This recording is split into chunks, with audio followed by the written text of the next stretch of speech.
Hi, this is Alex from PHP Academy, and this is a video for the New Boston. Now, in this short series, I'm going to be or this short tutorial, I'm going to be talking about the include and require inside PHP.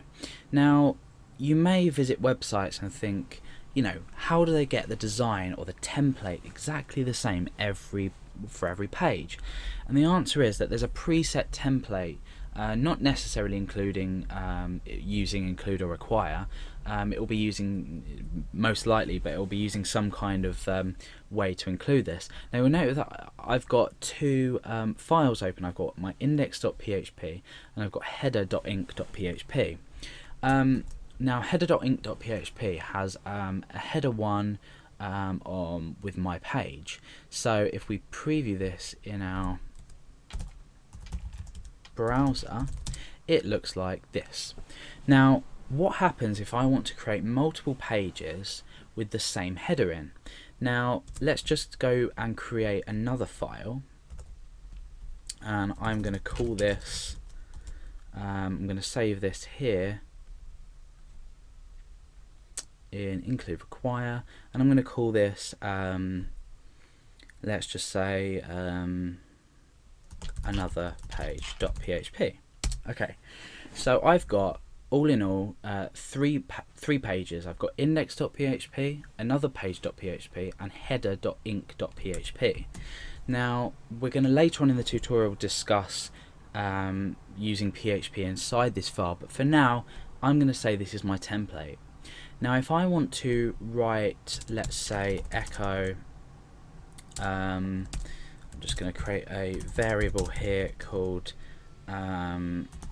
string, and I want to echo my variable. Okay, so on the index page this is basically going to echo string, and on here I want to echo var and echo var. So on my index page I'm echoing string, on my another page I'm echoing 10. Now what happens if I want to include the same header for both of these files? I want to have this my page header on both of these files. I can use either the include or the require function. Now for this purpose I'm going to be using include, and I'll tell you why just later. So we do include and we create sort of like two either semicolons, either two single quotation marks or double quotation marks. You can also wrap this in brackets, but I just tend to prefer to use this method. And I'm just going to simply say header.inc.php. If it was a directory before, I'd do that. If it was in another folder, I would do that. So wherever your file is, in this case it's in the same location as these two pages, in the same directory. So now what I've done is, if I go back to index page, I've actually included this file in the top of my my page just by using this keyword include and including the file. I can do that in another page as well. So include header.inc.php, and you can start to already see how useful this is, because now when I go over to another page.php, the header is exactly the same. Now the reason we do this in general when we're creating a website, let's just say it's no longer called my page anymore, it's called Alex's page. Now beforehand I would have had to go to index.php, change the header, let's just say the header was up here, I would have had to change this. Then I would have had to go over to another page and change the header there, but I've only had to change it once, and therefore because we've included it, it's updated on index.php and it's also updated on another page.php. So we've created what's called a template system, where we've included our header. We can also include like a footer and then a main body if you wanted, or a menu. It's limitless. You can use as many includes as you want on one page. Now we may want to create a page where we store variables. Now let's just get rid of this, and let's just get rid of this.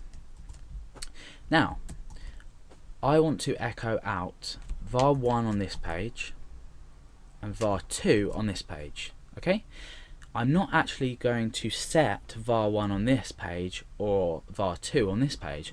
I'm actually going to set it inside the header. So I open up my PHP tags in here and I type var1 equals string and var2 equals 10. You'll notice how the colors are changing. This just because of the nature of my text editor, but this is valid PHP code. So now I've declared these up here. Let's just comment these out for now, and you can see what happens when we refresh another page. Nothing's displayed, and when we come back to index.php, nothing's displayed. Now let's uncomment these and refresh. You can see string on that one, and you can see on another page we have 10, so we're back to original. However, we've declared these variables, we've assigned values to these variables in our header page, which we've then included. Now let's say we want to only run the rest of this page if this file exists. We want to check if this file exists. We want to kill the page if we can't find this header file, because if we're echoing out variable 1 on this page and variable 2 on this page, without this header file it's useless because we haven't declared our variables. So for this we simply use require rather than include, and you'll not notice any change to it whatsoever. Let's just refresh. It does exactly the same thing, and if we go back to index.php,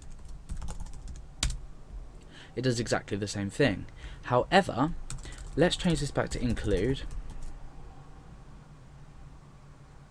and change this back to include, and let's say we specify a file here that doesn't exist, so none or doesn't exist .php, and let's just copy and paste this into here. So doesn't exist .php doesn't exist. Okay, so if we refresh we get an error.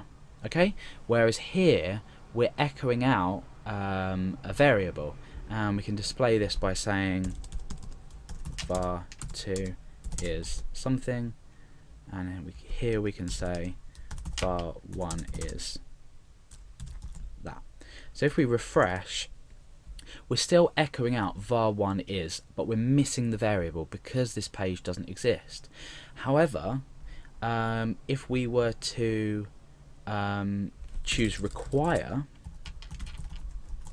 okay, and we refresh, watch what happens to this. It disappears because we've retrieved a fatal error.